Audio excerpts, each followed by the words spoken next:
بسم الله الرحمن الرحيم. كل سنة وكل أطباء مصر بخير. النهاردة 18 مارس، يوم الطبيب المصري. يوم الطبيب المصري النقابة بتحتفل بيه من حوالي 42 سنة، لكن هو المناسبة من 200 سنة تقريبا. المناسبة يوم 18 مارس 1827، وده كان اليوم اللي أنشأ فيه أو اللي بدأ فيه العمل في مدرسة الطب اللي أنشأها محمد علي باشا.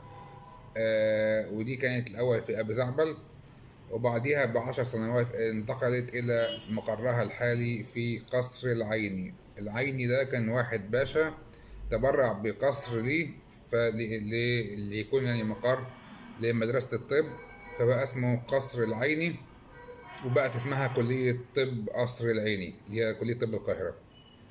فاحنا بنحتفل النهارده يوم 18 مارس بالذكرى ال 193 او 194 لبداية العمل بمدرسة الطب الحديث اللي أنشأها محمد علي. السنة دي طبعا المناسبة دي بتحل على الأطباء في ظل ما الأطباء في وسط وفي عز وفي معمعة المعركة مع فيروس كورونا. النهاردة احنا عندنا أكتر من 400 شهيد من أطباء مصر. ده الأطباء فقط 400. لو ضفنا عليهم باقي الطاقم الطبي، التمريض، العمال الفنيين، ممكن يوصل الرقم إلى ما يقرب من 1000 تقريبا.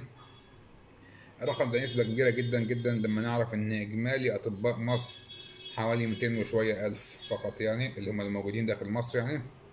فاحنا بنتكلم في نسبة يعني قد تصل ل2 من 10% من أطباء مصر توفوا بالفعل نتيجة فيروس كورونا. يعني هي حرب حقيقية.